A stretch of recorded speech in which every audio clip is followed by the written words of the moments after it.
neck bridge protocol, you want to start at the wall, work to a box that's about hip height, and then eventually on the ground. You want to start with isometrics before you introduce movement, and just keep the reps in between 20 to 30 seconds isometrically, and then between 5 and 20 reps when you do the movements.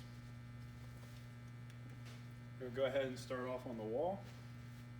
We can go head facing, laterally, and then head away from the wall, right? So here, something soft with your hard head like me, right? Leaning, squeezing, making sure we're not letting the movement come into it. So just kind of trying to flex your butt, push that head down into the wall. Once you get 10, 20, 30 seconds in, you rest, right? 2 to 3 sets of that should be enough for beginners. Right, same thing from the side. Right, same thing, don't let your head bend to the side until we get to the movements. Try to keep everything as in alignment as you can. Squeezing your butt, try and drive your head into the wall for 10 to 20 seconds, 10 to 30 seconds. Same thing for other side, right? And then same thing for reverse, try not to let our chin come in, at least not yet, until we get to movements. All right, just holding, squeezing, get your time in. Before we get to something that's hip height, you'll want to add the movement in so we can learn to get the eccentric and lengthen the muscle group, and then get the concentric into it. All right, for into the wall, what you're going to do is you're going to try to basically let your head lean back, and you're going to try to drive into your wall, just like if you were doing up and down, like so. So you're here, right? Gently let the chin come in the wall, and then roll, almost like you're going to try to roll up into the top of the head. Right, so let the weight come in, roll or push, and crunch. Try to pull your chin down. Right. Same thing for the side. All right, we're going to let our head and shoulder touch, right, and then we're going to push into the wall and try to roll up to the top of our head, contract into the neck. If you need to use your hands too to get that in between, you certainly can. Right, getting some repetitions in. Other side, same thing. And same thing when you get to the back, right? Just going to gently let our neck stretch and driving, almost like if we were going to roll to the top of the head. So you're rolling on your head. Trying to lengthen, stretch, and push, squeeze. Trying to get some other muscle groups involved too, like the shoulder blades, spine, glutes. And that's how you start to work on your wrestler's bridge. Again, not a lot of sets at first. Most people don't train their neck, so probably 1 to 2 sets, time first, and then eventually 5 to 10 reps. Over time, you can get to 20. So now isometrically, working to something that's hip height. We can keep our knees on the ground to make it easier, just like a bridge, or we can work to more of a plank.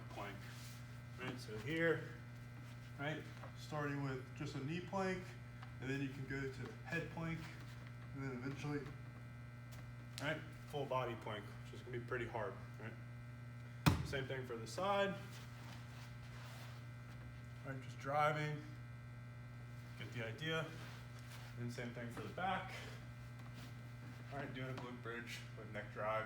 Trying not to let our neck and hips sag. Trying to hold a relatively straight line, right? With the goal of eventually working to just isometric on top of our head. Can always use as much arms or as little arms as you want.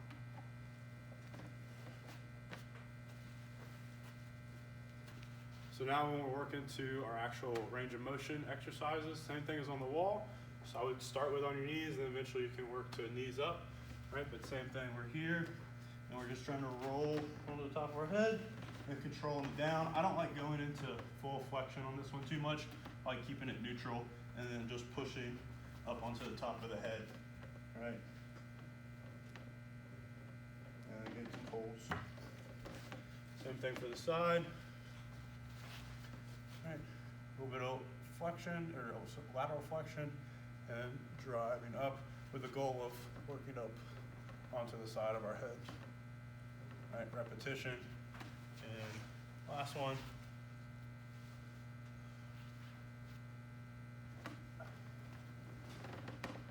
All right, trying to roll to the top of our head and coming down. Right, and this one we can go 3 ways as well. We can roll diagonally, right? And eventually you can work to transitioning as well if you want to get to where you do a 360 bridge. Good, next is headstands, isometric. All right, I like using the wall for this one. It's a lot of shoulders too if you do it properly. Hands on the ground, head on the ground. For this one, if it's too much right away, you can just do repetitions where we walk up and walk down. Walk up, walk down, right?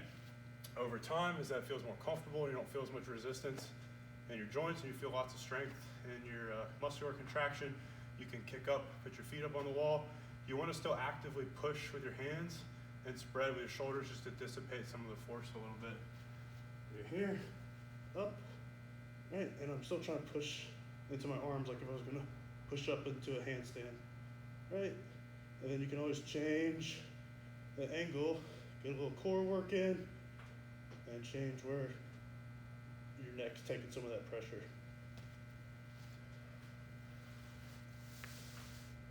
Neck bridge, or wrestler's bridge, right? Head on the ground. Here, just starting with isometrics. Again, you can use your hands to take a little bit of the pressure off, right? So I can kind of push with my hands, or I can go full body weight. Some aggressive people may go weight as well.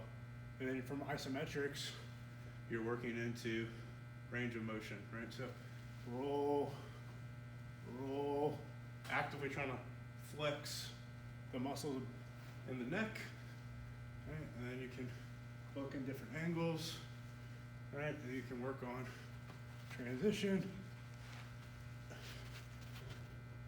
right?